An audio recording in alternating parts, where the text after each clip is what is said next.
Hello everyone, welcome back.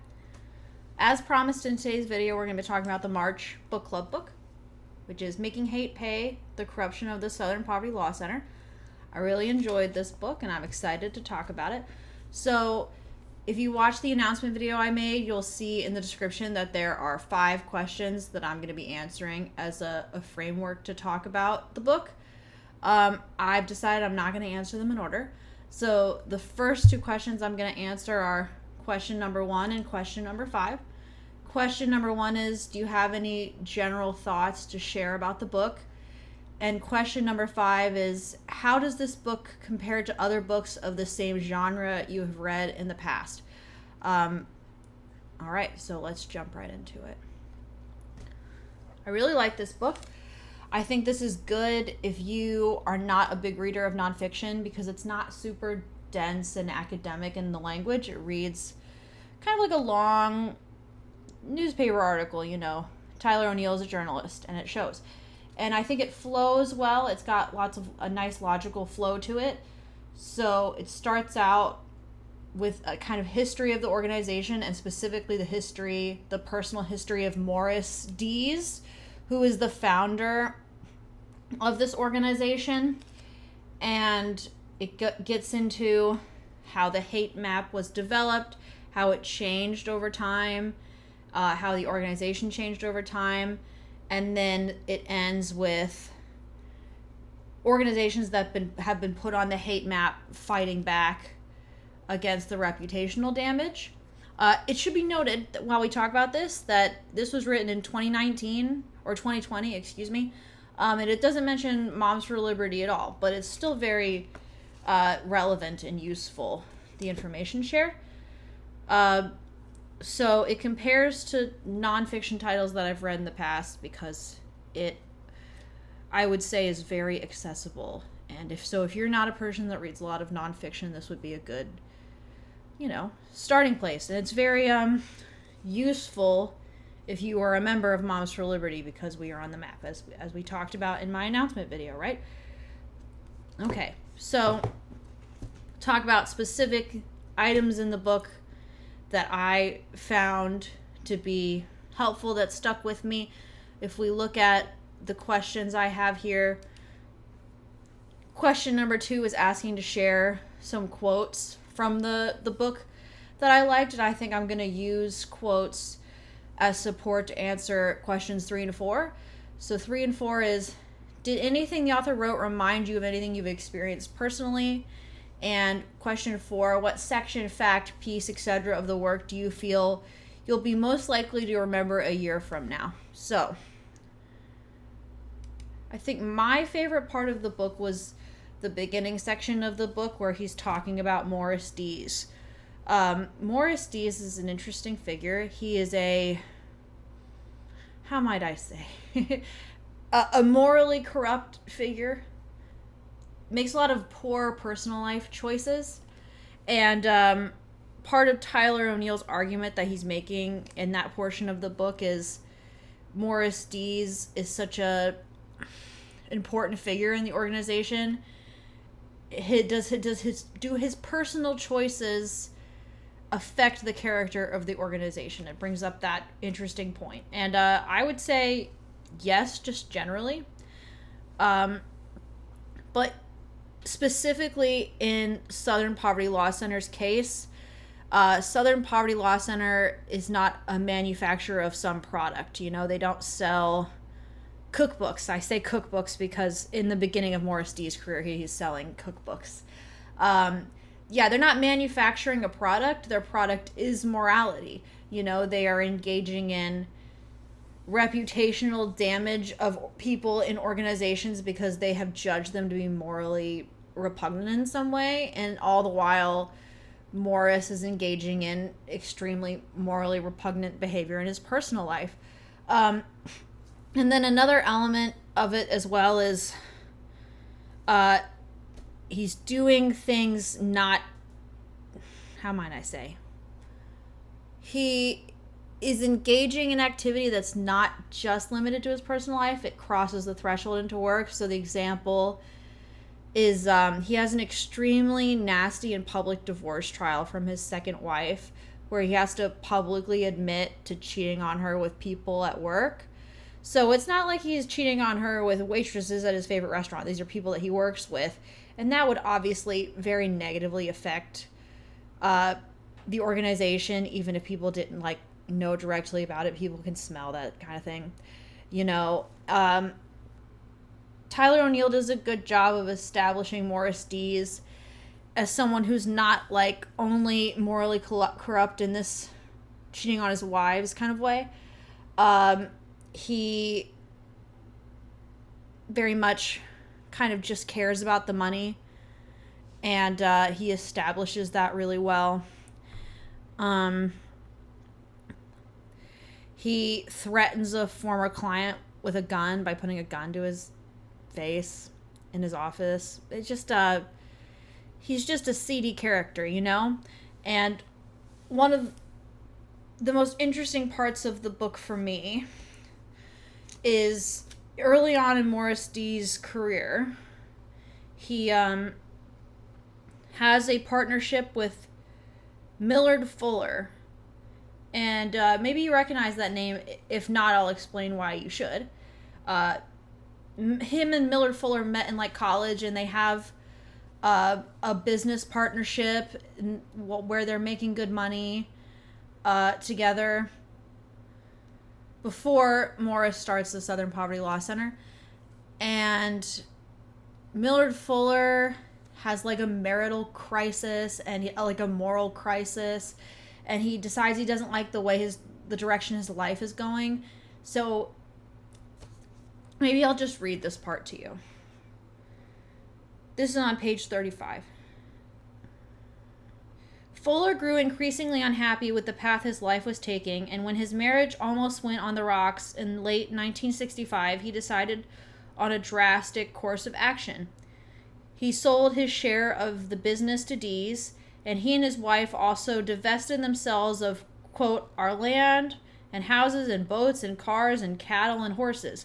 Without a backwards glance, they took the money, something over $2 million, and gave it away. Soon after, they left Montgomery to take up missionary work in Africa.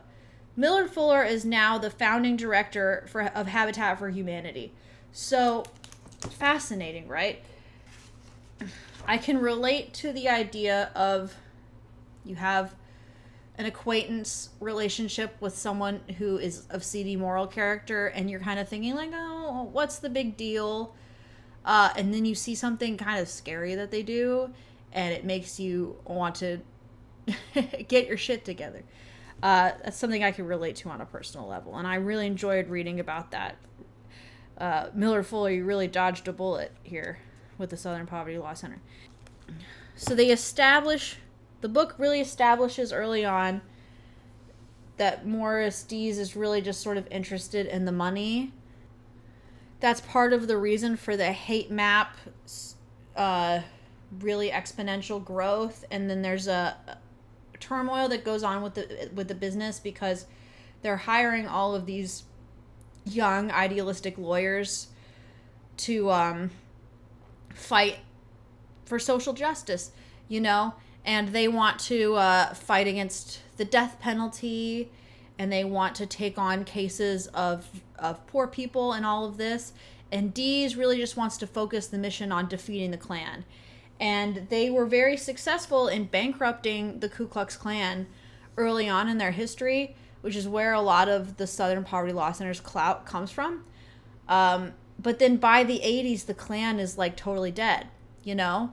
But Morris Dees understands that there are like older liberals who live in the North who don't live in the South, and he can just sort of lie to them and say, oh, the Klan has this huge influence over the South, and they'll believe it and donate money.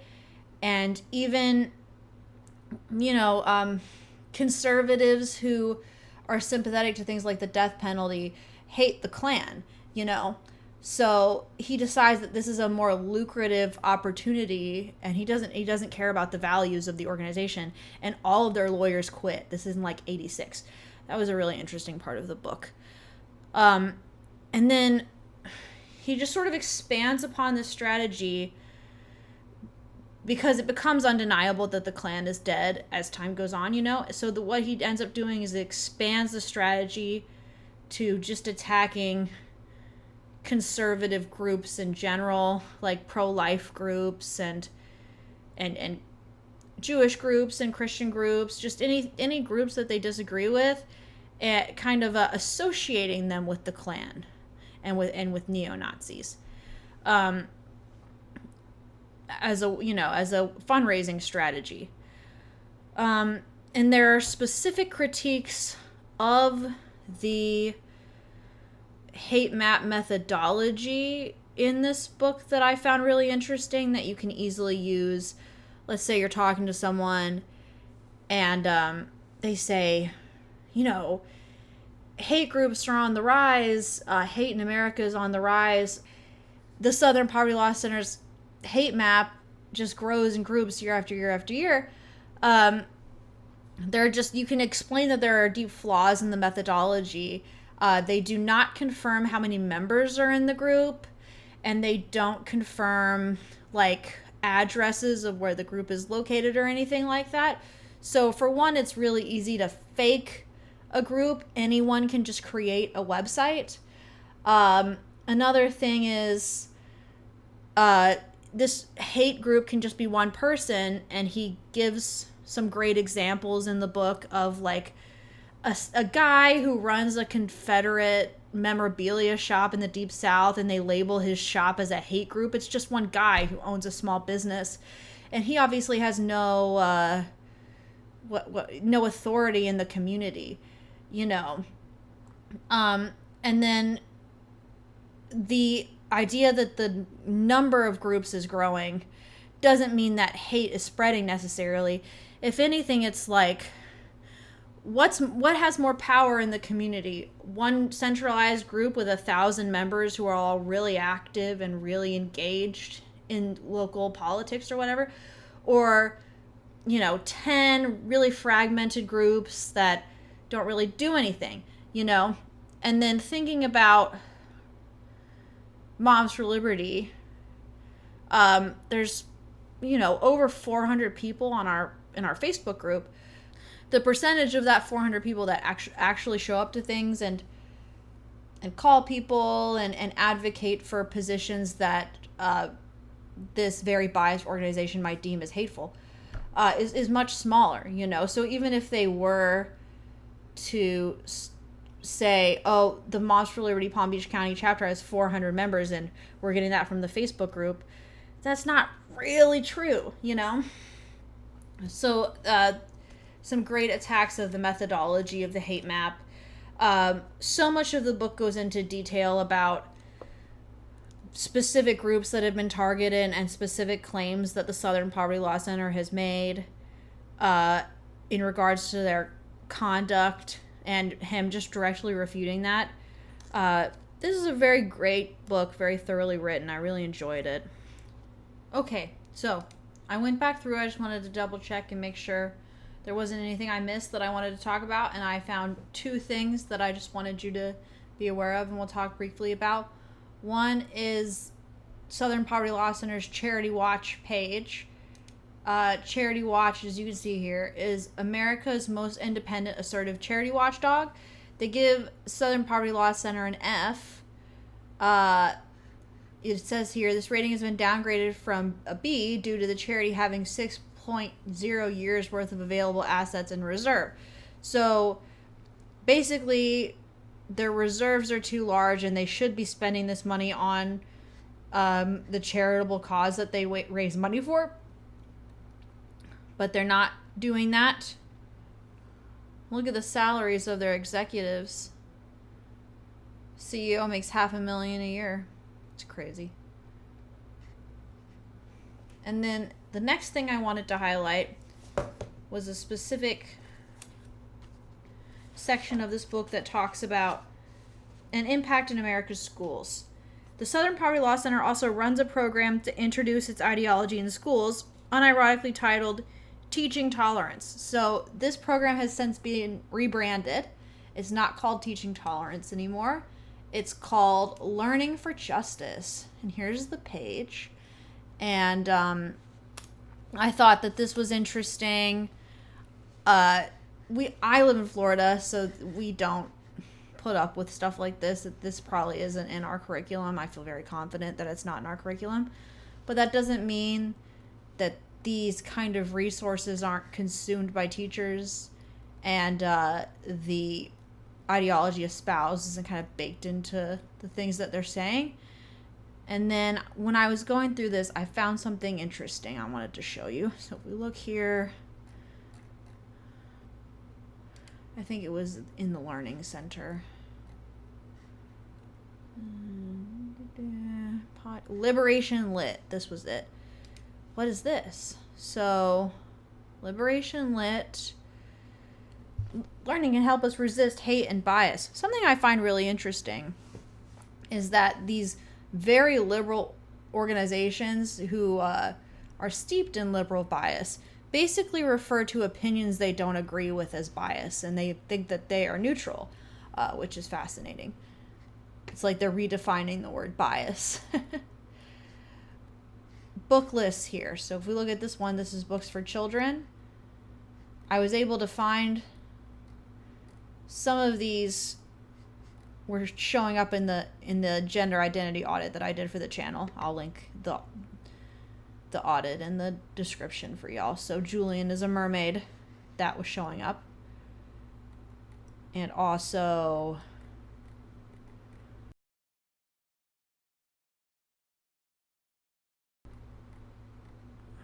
where are we?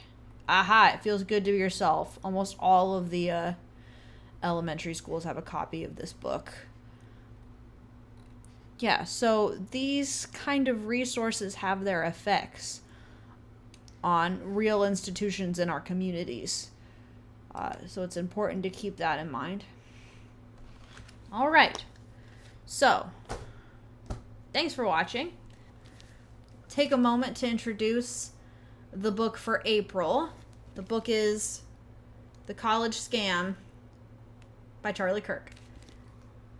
I've been waiting for this book to come in for months, so I'm really excited to read it.